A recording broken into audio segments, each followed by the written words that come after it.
قرآن مجید میں اللہ تبارک و تعالیٰ یہ بھی فرما رہے ہیں کہ افلا یتدبرون القرآن ولو کان من عند غیر اللہ لوجدوا فیہ اختلافا کثیرا، کہ دیکھیں جب کوئی انسان لکھتا ہے تو ایک جگہ پہ ایک بات لکھی، دوسری جگہ پہ جب لکھتا ہے تو بھول چکا ہوتا ہے کہ میں نے پیچھے کیا بات کی تھی، تو اپنی ہی باتیں دوسرے کے ساتھ ٹکرا رہی ہوتی ہیں، باتوں میں تضاد آ جاتا ہے۔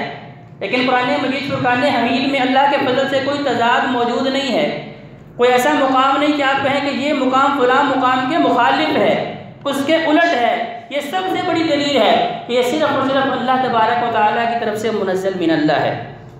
اور دوسرا مقام سورہ دخان فرمایا حامیم والکتاب المبین انا انزلناہ فی لیلۃ مبارکہ انا کنا منذرین فیہا یفرق کل امر حکیم، کہ یہ ایسی شب میں ہم نے نازل فرمایا جس شب میں اللہ تبارک و تعالیٰ انسانوں کے فیصلے کرتے ہیں۔ سورہ لقمان میں اللہ تبارک و تعالیٰ نے فرمایا کہ غیب کی کنجیاں صرف اللہ تبارک و تعالیٰ کے پاس ہیں۔ ان اللہ عندہ علم الساعہ، جیسا کہ حدیث جبرائیل ہے، ایک لمبی حدیث ہے جس میں جبریل امین انسانی شکل میں آتے ہیں، نبی کریم صلی اللہ علیہ وسلم کے پاس صحابہ کرام بھی موجود ہیں، آ کے دوزانو ہو کے بڑے ادب و احترام کے ساتھ ہمیں سکھاتے ہیں کہ علم کیسے سیکھا جاتا ہے۔ آقا علیہ السلام کے سامنے دوزانو ہو کے بیٹھتے ہیں، جیسے ہم تشہد میں بیٹھتے ہیں، آ کے پوچھا جی ایمان کیا ہے؟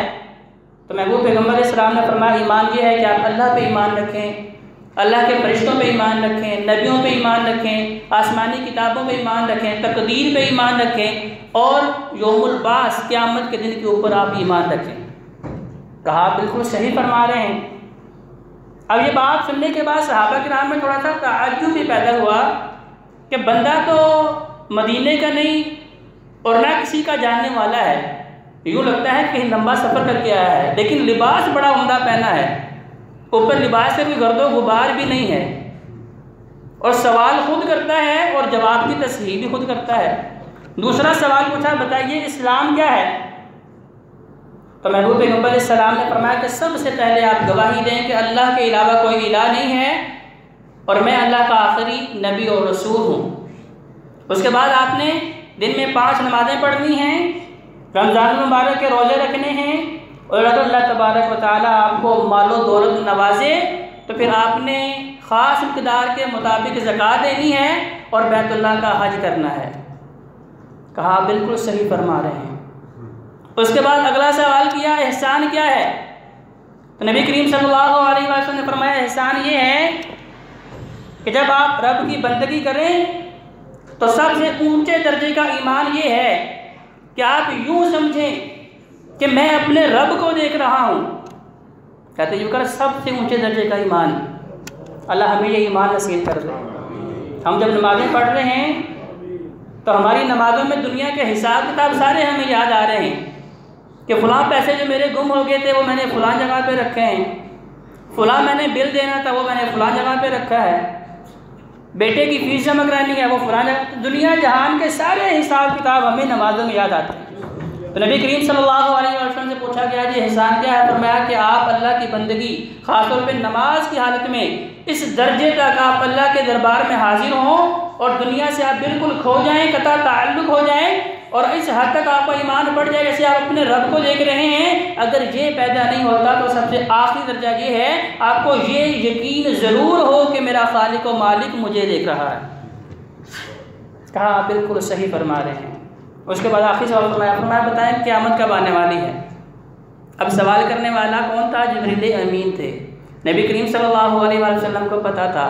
اب اس کا حقیقی علم اللہ تبارک و تعالیٰ نے کسی کو نہیں دیا، کیونکہ اللہ تعالیٰ کیا فرمایا سورہ لقمان ان اللہ عندہ علم الساعہ، قیامت کا حقیقی علم کس کے پاس ہے؟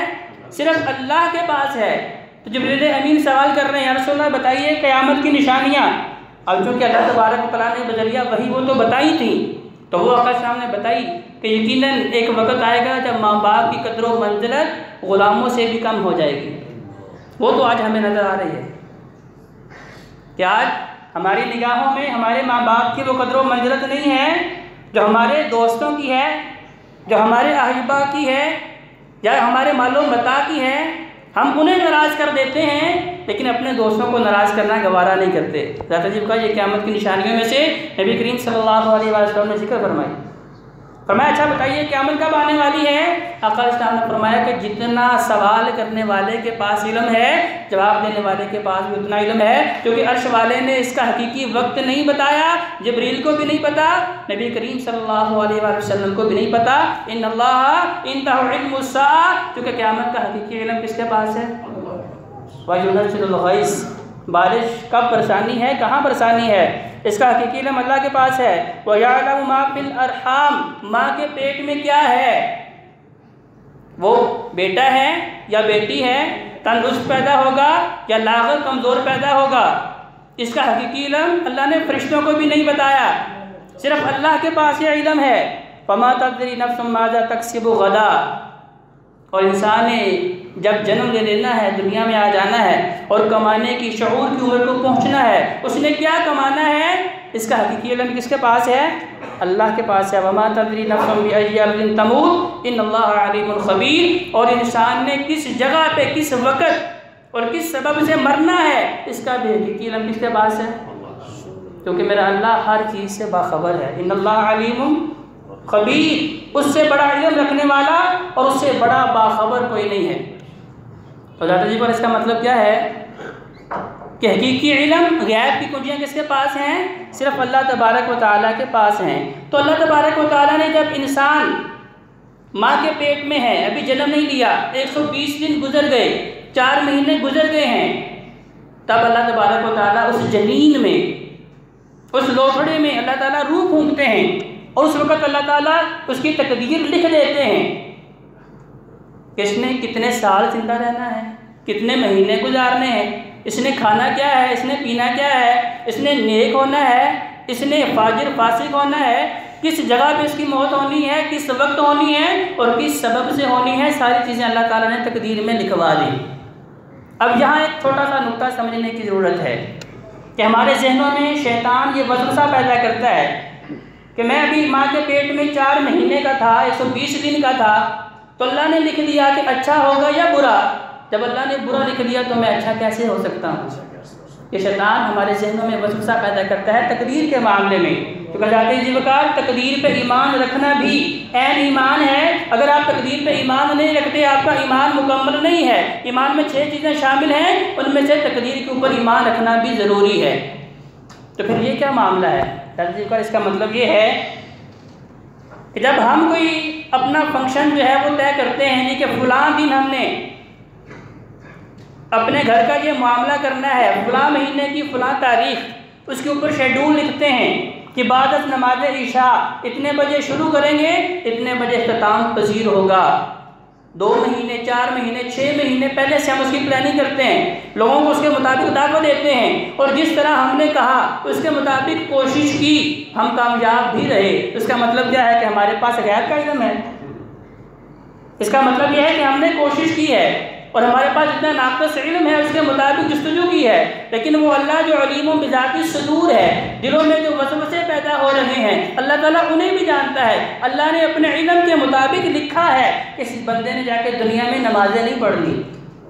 مجھے تو اللہ نے آزاد چھوڑ دیا، میں مسجد کے پاس سے گزر رہا ہوں، حی علی الصلاۃ، حی علی الفلاح کی آواز جب میرے کانوں میں گزرتی ہے، مجھے شیطان پکڑ کے نہیں روکتا۔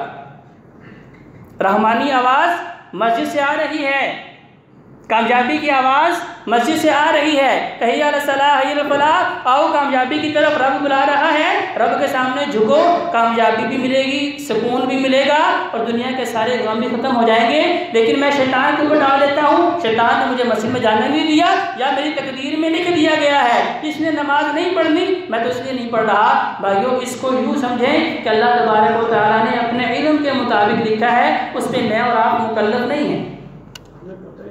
ہم تو اس معاملے میں 100% آزاد ہیں۔ دونوں راستے اللہ نے ہمیں دکھا دیے ہیں کہ بھئی یہ صراط مستقیم ہے۔ اگر آپ نمازیں پڑھیں گے، اگر آپ روزے رکھیں گے، اگر آپ اللہ کے سامنے جھکیں گے، اللہ کے سامنے عاجزی اختیار کریں گے، حقوق العباد کے معاملے میں رب سے ڈر کے ہر معاملہ کریں گے، پھر آپ کو جنت ملے گی۔ اور اگر آپ اپنی خواہشات کے پیچھے بھاگتے رہیں گے، بس دنیا دنیا، مال مال مال، دن پر رات ایک ہی کوشش ہے، رب کو بھلا دیں گے، اپنی تخلیق کے مقصد کو بھلا دیں گے، اس کا مطلب یہ ہے کہ پھر رحمان کو چھوڑ کے ہم شیطان کو خوش کر رہے ہیں، شیطان کے راستے پہ چل رہے ہیں، اور وہ کون سا راستہ ہے؟ وہ جہنم کا راستہ ہے۔ تو اللہ تبارک و تعالیٰ نے تقدیر کے معاملے میں ہمیں آزاد کر دیا، لیکن اللہ نے لکھ دیا ہے۔ اب وہ لکھا ہوا کہاں موجود ہے؟ لوح محفوظ میں۔ لوح محفوظ کدھر ہے؟ سب سے اوپر والے آسمان پہ۔ جیسے اللہ تعالیٰ یہاں فرما رہے ہیں کہ اِنَّا أَنزَلْنَاهُ فِي لَيْلَةِ الْقَدْرِ، ہم نے شب قدر میں قرآن نازل کیا۔ تو کیا قرآن سارے کا سارا 114 سورتیں 30 پارے اللہ نے ایک ہی دفعہ نازل فرمائے تھے؟ نہیں۔ اس کا مطلب کیا ہے کہ اللہ تبارک و تعالیٰ نے لوح محفوظ سے آسمان دنیا پہ شب قدر میں رمضان المبارک میں وہاں نازل فرمایا، اور وہاں سے پھر اللہ کے حکم کے مطابق، اللہ کی اجازت کے مطابق جبریل امین نبی کریم صلی اللہ علیہ وسلم کے پاس وحی لے کے آیا کرتے تھے۔ اسی طرح تقدیر کا سارا معاملہ بھی لکھ دیا گیا ہے، لیکن لوح محفوظ سے سال کے بعد وہ لیلۃ المبارکہ جو بہترین رات ہے، جو خیر والی رات ہے، جو برکت والی رات ہے، وہ لوح محفوظ سے آسمان دنیا پہ نازل کیا جاتا ہے تاکہ فرشتے وہاں سے انسان کی تقدیر کا اور سارے معاملات کو آسانی کے ساتھ دیکھ لیں۔ حضرت جی کا شب قدر کیا ہے؟ قدر کے مختلف معنی مفسرین نے بیان فرمائے ہیں۔ قدر کا مطلب ہے شرف والا، بزرگی والا، عزت و توقیر والا، خیر والا۔ سب سے پہلے تو اس کا معنی مفسرین نے یہ بھی کیا ہے کہ اس سے مراد تقدیر ہے، جیسا کہ اللہ تبارک و تعالیٰ نے قرآن مجید میں اس چیز کی حقیقت بیان کر دی ہے کہ تقدیر کے اوپر ایمان رکھنا کس حد تک ضروری ہے، میں نے اس کی وضاحت کر دی ہے۔ دوسرا اس سے مراد یہ بھی ہو سکتا ہے کہ قدر سے مراد عظمت والی، رفعت والی اور شان و شوکت والی چیز۔ اب دیکھیں کہ جو چیز نازل ہوئی قرآن مجید فرقان حمید، اس جیسی کوئی کتاب کائنات کے اندر موجود نہیں ہے۔ جس عظیم انسان پہ نازل ہوئی ان جیسا انسان موجود نہیں ہے، جس مہینے میں نازل ہوئی اس مہینے جیسا مہینہ موجود نہیں ہے، اور جس رات میں نازل ہوئی اس رات جیسی چیز کائنات کے اندر موجود نہیں ہے۔ اس کا تیسرا معنی یہ بھی کیا جاتا ہے کہ قدر سے مراد یہ ہے کسی چیز کا تنگ ہو جانا۔ قرآن مجید سے یہ معنی تینوں میں نے دیے ہیں۔ قدر کا معنی یہ بھی ہے کہ کسی چیز کا تنگ ہو جانا۔ جیسے مسجد میں جب بہت بڑا اجتماع ہو، بہت زیادہ لوگ اکٹھے ہو جائیں تو ہم کیا کہتے ہیں کہ جگہ تنگ پڑ گئی ہے۔ تو اس سے وہ مراد کیا ہے کہ اللہ تبارک و تعالیٰ نے فرمایا تنزل الملائکۃ والروح، کہ اس رات میں آسمان سے اتنی کثیر تعداد میں فرشتے نازل ہوتے ہیں کہ زمین تنگ پڑ جاتی ہے۔ کیوں؟ کیونکہ یہ رات 1000 مہینے کی بندگی سے بہتر ہے۔ تو فرشتے ان مجالس کو تلاش کر رہے ہوتے ہیں، ان افراد کو، ان لوگوں کو تلاش کر رہے ہوتے ہیں جو لوگ رب کی رضا کے لیے جستجو کر رہے ہوتے ہیں۔ اللہ کے نورانی فرشتے اترتے ہیں کن لوگوں کے لیے؟